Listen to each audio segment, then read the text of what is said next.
땡전 뉴스라는 거 기억하시는 분들 많으시죠? 이제는 땡전 뉴스가 땡윤 뉴스를 하는 시대가 됐습니다. 개탄스럽게 짝이 없습니다. 박민의 방송, 윤석열의 방송이 된 KBS가 연일 윤석열을 옹호하느라 바쁩니다. 성과 없는 참사 외교를 실드치기 위해서 땡윤 뉴스를 연일 내보내고 있습니다. 정권 낙하산 의혹을 받아온 박민 KBS 사장이 취임한 이후 KBS 메인 뉴스 프로그램인 뉴스9도 이전과는 다른 뉴스의 시작을 선언했죠. 과거 9시 종이 땡 하고 울리면 전두환 동정으로 뉴스가 시작됐다는 뜻의 땡전 뉴스에 빗대어 지금의 KBS 뉴스가 땡윤 뉴스가 됐다는 비판도 나오고 있는 이유입니다. 박민 사장이 취임한 첫 이틀 앵커가 교체된 뉴스9은 박 사장 입장을 대변하고 재생산하는 창구가 됐습니다. 취임사에서 KBS는 공영방송의 정체성을 상실했다는 지적을 받는다고 주장한 13일, 이날부터 뉴스9 진행을 맡게 된 박장범 앵커가 공영방송의 정체성을 흔들었던 정파성 논란을 극복하고 앞으로 공영성을 최우선 가치로 하는 뉴스 프로그램을 방송해 시청자들의 신뢰를 회복하기 위해서 노력하겠다는 반성문으로 뉴스를 시작했습니다. 이때부터 모든 게 잘못되기 시작했습니다. 대국민 사과 기자회견에서 주로 여권이 비판해온 보도 4건을 불공정 보도로 규정한 14일에 뉴스9 앵커도 해당 사례들을 나열하면서 사과했습니다. 기사를 누가 썼는지는 공개되지 않았고 보도 자체를 사장이 주문했는지 지시가 있었는지 의심될 정도라는 평가가 나왔습니다. 그리고 지난 17일 전 국민이 혼란을 겪은 초유의 행정 전산망 마비 사태를 계기로 뉴스9이 땡윤 뉴스가 되기 시작했습니다.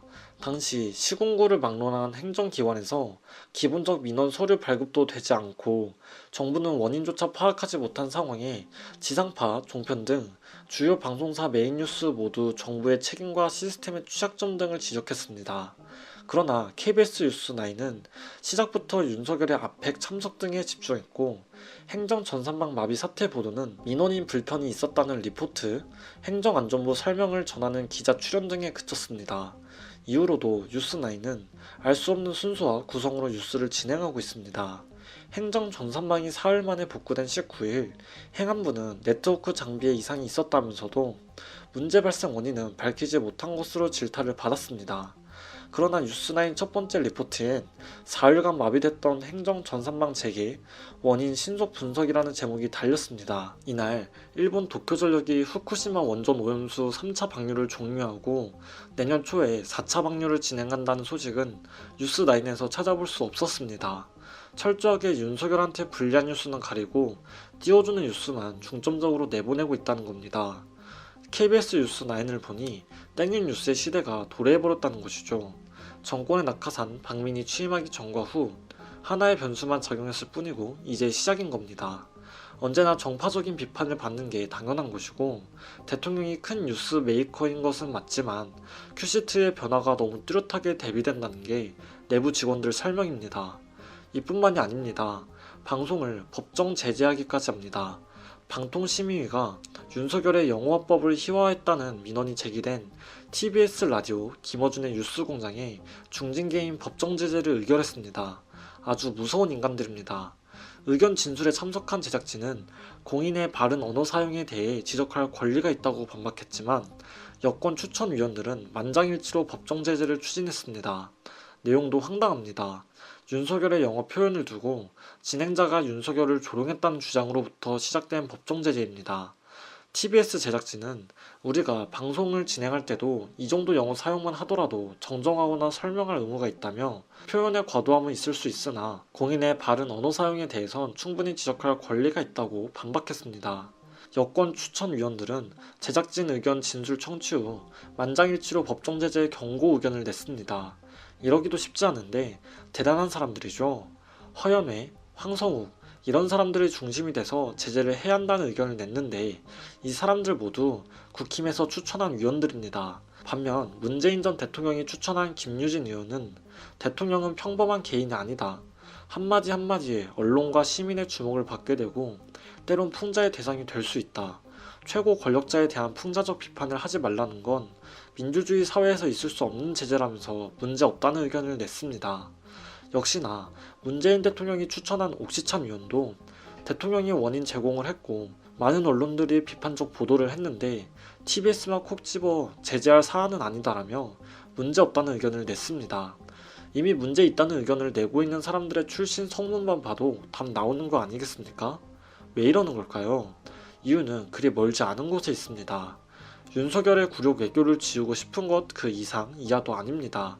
윤석열의 논란이 되는 발언을 정부 부처가 해명하는 과정이 또다시 반복되고 있습니다. 이제는 창피하지도 않습니다. 이번에는 영국 순방전 영국 매체 텔레그래프와 인터뷰 중 윤석열이 대만 해역과 남중국해 문제를 언급한 것이 문제가 되고 있습니다. 기자들과 만난 외교부 당국자는 20일 윤 대통령의 인터뷰에 대해 중국 외교부가 보인 반응을 두고 옹호하기 바빴습니다. 글로벌 복합 위기 상황에서 국제사회의 자유와 평화, 번영을 위해 규범에 기반한 국제 질서의 중요성을 강조한 것이라고 하던데 정작 본인들 말고 누가 그렇게 생각하냐 이겁니다. 심지어 아주 당연한 발언이라는 태도도 보이고 있습니다. 대만 해협의 평화와 안정, 남중국해에서 국제법과 규칙 기반의 해양 질서 유지는 지역과 글로벌 평화 및 번영에 큰 영향을 미치는 사안인 만큼 우리가 관심을 표명하는 것은 당연하다.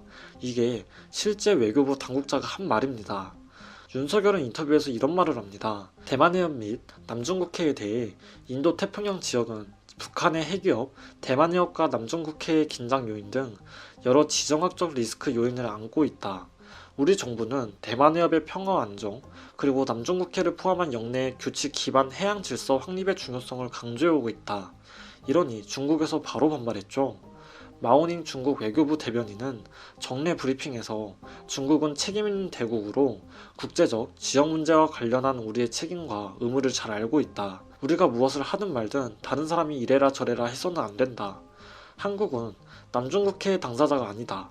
참견할 이유가 없다고 못을 박았습니다. 문제는 윤석열의 이런 문제적 발언이 한두 번이 아니라는 겁니다. 지난 4월에 로이터 통신과 인터뷰에서도 대만 문제와 관련해서 잘못 언급했다가 역풍이 불었습니다. 우리는 국제사회와 함께 힘에 의한 현상 변경에 대해 절대 반대한다. 대만 문제는 단순히 중국과 대만 간의 문제가 아니라 북한 문제와 마찬가지로 전 세계적인 문제다. 이렇게 언급했었습니다. 다음 날인 4월 20일 왕원빈 중국 외교부 대변인은 정례 브리핑에서 반발했습니다. 대만 문제를 해결하는 것은 중국인 자신의 일이라며 타인의 말 참견을 허용하지 않는다는 날선 반응을 보였습니다. 이 당시에도 그렇게 비판을 받아놓고 여전히 정신 못 차리고 입을 열고 있다는 겁니다. 영국 방문 전 인터뷰를 통해 굳이 대만 해협과 남중국해 문제를 언급한 것이 적절했는지는 모르겠습니다. 특히 아펙 정상회의에서 미중, 중일 정상회담을 지켜보기만 했던 한국 입장에서는 윤석열의 태도와 행보를 더욱 이해할 수 없는 것이죠. 미국, 일본과는 달리 중국과 정상회담을 성사시키지 못한 상황에서 이러한 발언이 외교적 입지를 좁힐 뿐만 아니라 고립되는 상황까지 만들 수 있는 겁니다. 이미 한국만 정상회담 패싱의 굴욕을 맛봤고 한중 양측 모두 충돌을 피하면서 관계를 관리해야 할 이유가 있는 상황에서 왜 아무런 생각 없이 이런 발언을 하냐 이겁니다. 이런 걸 어떻게든 숨기고 싶은지 공영방송을 내세워서 실드치기 바쁩니다. 심지어는 여론조사까지 왜곡합니다. 김포시가 서울특별시 편입에 대한 김포시민 찬성 여론이 일주일 사이 36%에서 68%로 2배 가까이 증가했다고 밝혔죠. 지난 17일 서울시 편입 찬반 여론조사를 진행한 결과 김포 시민의 68%가 찬성했다면서 김포 시민 61.9%가 서울 편입에 반대했다는 지난 12일 경기도 조사와 정반대되는 결과라고 밝혔습니다. 두 여론조사는 조사 시기는 물론 조사 대상과 조사 방식, 설문 내용이 모두 달라 직접 비교가 적절치 않았습니다. 우선 김포시 조사의 경우 김포 시민만 대상으로 한 조사였지만 경기도 조사는 경기도민 전체를 대상으로 한 조사에서 김포 시민 표본만 따로 뽑은 결과였습니다. 이런 인간들한테 왜 표를 줘야 하며 우리가 낸 세금으로 왜 먹고 살게 해줘야 하는 건가요? 더 이상 두고 볼 수만은 없는 것 아니겠습니까?